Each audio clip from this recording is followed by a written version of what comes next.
ایک ایسا پرندہ جو آگ سے پیدا ہوتا ہے اور آگ کے شعلوں سے مل جاتا ہے، اس کی زندگی لافانی ہے، وہ تمام پرندوں کا بادشاہ ہے۔ کیا عربی داستانوں کا یہ پراسرار پرندہ صرف ایک افسانہ ہے یا پرانے زمانے میں سچ میں وجود رکھتا تھا؟ اس ویڈیو میں دنیا کے سب سے پراسرار اور دلچسپ پرندہ سی مرغ یعنی پینکس کے متعلق جانیں گے۔ میں ہوں فضل ملک، ملک آفیشل 92 سے۔ دنیا میں انواع و اقسام کے پرندے موجود ہیں جو اس کائنات کی خوبصورتی میں چار چاند لگاتے ہیں، لیکن ان میں سے ایک پرندہ ایسا ہے جو اپنے دلچسپ اور حیران کن خصوصیت کی وجہ سے صدیوں سے زیر بحث رہا ہے، جسے سی مرغ یا پینکس کہتے ہیں اور دنیا اسے فائر برڈ کے نام سے بھی جانتے ہیں۔ عربی یا فارسی میں اسے عنقا یا کوکلس کہتے ہیں۔ یہ پرندہ اپنی غیر معمولی لمبی عمر کی وجہ سے مشہور ہے۔ دراصل اس کی زندگی لافانی اور نہ ختم ہونے والی کہی جا سکتی ہے۔ اس پرندے کے بارے میں مشہور ہے کہ یہ پرندہ 500 یا 600 سال کے بعد خود کو جلا کر راکھ کر دیتا ہے اور پھر اسی راکھ سے اس کے نئے نسل کا پرندہ جنم لیتا ہے۔ اس پرندے کے متعلق ہر تہذیب اور قوموں میں مختلف کہانیاں موجود ہیں، خواہ قدیم چین ہو، فارس ہو یا عرب ہو۔ مورخین کے مطابق سی مرغ پہلے عرب کے علاقوں میں پایا جاتا تھا اور عرب کے اونچے اور ویران پہاڑی چوٹیوں میں اس کا بسیرا تھا۔ یہ پرندہ کوہ کاف میں رہتے تھے جو قدیم دور کا ایک پراسرار اور طلسماتی شہر تھا۔ کہتے تھے کہ اس پرندے نے کبھی زمین کو نہیں چھوا اور یہ اتنی اونچائی پر اڑتا تھا کہ اسے کوئی بھی نہیں دیکھ پاتا تھا۔ سی مرغ نہایت خوبصورت ہوتا تھا۔ اس کے پر نیلے، جامنی رنگ کے اور دم سبز اور سنہری رنگ کے ہوتی تھی۔ یہ دیکھنے میں کسی بڑے عقاب کے مانند ہوتا تھا۔ 5ویں قبل مسیح میں ہیروڈوٹس نے لکھا تھا کہ عربی لوگ ایک ایسے پرندے پر یقین رکھتے ہیں جسے میں نے صرف تصویروں میں دیکھا ہے، اور ہر 500 سالوں بعد یہ پرندہ خود کو جلا کر دوبارہ آگ سے جنم لیتا ہے۔ اسلامی تصوف میں سی مرغ کو ایک اہم مقام حاصل ہے اور صوفیاء نے اس پرندے کو اپنا موضوع کلام بنایا ہے۔ لہٰذا ایران کے مشہور صوفی بزرگ خواجہ فرید الدین عطار نے اپنی کتاب منطق الطیر میں سی مرغ کا ذکر کیا ہے۔ اس کتاب میں ایک دلچسپ حقائق موجود ہے جس کے مطابق ایک دفعہ دنیا کے تمام پرندے، ہر اقسام کے نسل کے چرند پرند ایک جمع ہوئے۔ سب نے کہا کہ ہر زمانے میں اس وقت کوئی بھی ملک بادشاہ سے خالی نہیں، مگر ہمارے قوم کا کوئی بھی بادشاہ نہیں ہے، لہٰذا ہمیں رائے مشورہ کر کے اپنا بادشاہ مقرر کرنا چاہیے۔ چنانچہ تمام پرندے سر جوڑ کر بیٹھ گئے اور اس میٹنگ کا آغاز ہوا۔ ہدہد وہ پرندہ تھا جسے اللہ نے عقل کامل عطا کیا تھا اور وہ نیکی اور برائی سے آگاہ تھا۔ ہدہد نے کہا، اے پرندوں کی جماعت، بے شک میں پیغام رساں بھی ہوں اور میرے پاس قدرت کے اسرار بھی موجود ہیں۔ میں حضرت سلیمان علیہ السلام کے ساتھ رہ چکا ہوں اور ان سے ہم کلام ہونے کا شرف حاصل ہے مجھے۔ میں تم سب میں زیادہ عزت اور مقام رکھتا ہوں۔ کئی وادیوں، پہاڑیوں اور بیابانوں میں رہا ہوں۔ میں اس پرندے کو جانتا ہوں جو ہم سب کا بادشاہ ہے۔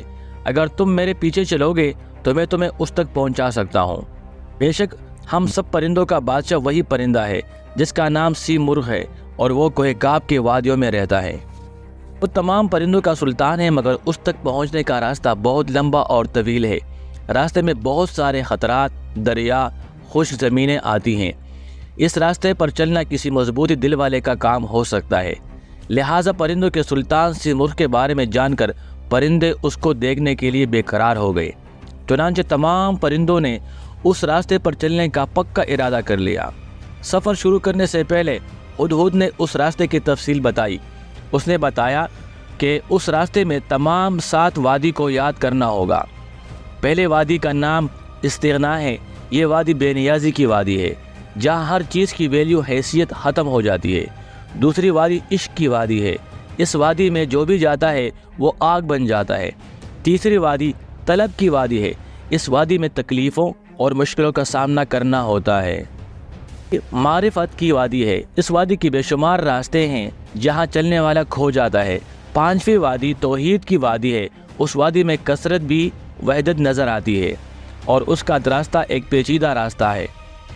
یہ حیرت کی وادی ہے۔ یہاں صرف درد اور حسرت ملتی ہے، ہر طرف افسوس ہی افسوس ہوتا ہے۔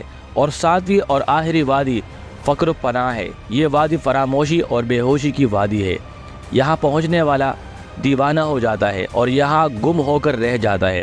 پرندوں نے سفر کا آغاز کیا۔ اس سفر میں تمام پرندے تھک کر چور ہو گئے، کچھ بیمار پڑ گئے، کچھ کی حالت بدتر ہو گئی۔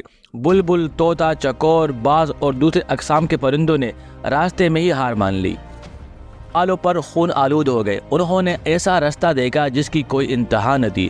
انہوں نے ہدہد سے کہا، ہم اتنے مشکل وادی کو پار نہیں کر سکتے۔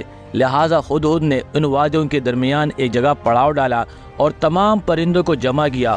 ہدہد نے کہا، میں نے تمہیں پہلے ہی کہا تھا کہ سیمرغ فینکس تک پہنچنا اتنا آسان کام نہیں ہے، لیکن تم مجھے اپنا رہبر مان کر میرے پیچھے چلتے رہو۔ یاد رکھو، اگر دنیا میں لافانی ہونا چاہتے ہو تو تمہیں اس بادشاہ تک پہنچنا ہوگا۔ اے پرندوں کے جماعت، اس دنیا میں تمہیں تھوڑے ہی دن رہنا ہے، پھر ایک دن موت ضرور آئے گی۔ لہٰذا دنیا کی نجاست میں کیڑوں کی طرح مرنے سے بہتر ہے کہ تم اپنے سلطان کے بارگاہ میں جا کر شہید ہو جاؤ اور عزت کی موت مرو۔ ہدہد نے کہا، اس فانی دنیا کی محبت اپنے دل سے نکال دو، اپنی خواہشات کچل ڈالو، دنیا کی ہر چیز سے بے نیاز ہو جاؤ۔ پرندے پھر سے حوصلہ مند ہو گئے، ہمت باندھا اور دوبارہ ہدہد کے پیچھے چل پڑے۔ آخر کار اس مشکل اور طویل راستے کو پرندوں نے پار کر لیا۔ ان تمام وادیوں کو پار کرنے کے بعد وہ کوہ کاف میں داخل ہو گئے۔ اس لمبے سفر میں صرف 30 پرندے وہاں تک پہنچ سکے۔ اس وادی میں داخل ہونے کے بعد جب انہوں نے اپنے آپ کو دیکھا تو ان کے جسم پر بال و پر موجود نہیں تھے، ان کا جسم آگ میں جل رہا تھا۔ تمام پرندے فانی ہو گئے تھے۔ دراصل انہیں ایک نئی زندگی مل گئی تھی۔ انہیں کوہ کاف کی ایک اونچی چوٹی پر سیمرغ نظر آیا۔ وہ سیمرغ کے پاس گئے، غور سے اسے دیکھا۔ انہیں اس میں اور ہدہد میں کوئی فرق نظر نہیں آیا۔ اس منزل تک پہنچ کر ان کا کوئی رہبر رہا تھا اور نہ راستہ۔ وہ خود لافانی ہو گئے تھے، لہٰذا اب انہیں پتہ چل گیا تھا کہ جس سیمرغ کی انہیں تلاش تھی دراصل وہ خود ہی ہیں۔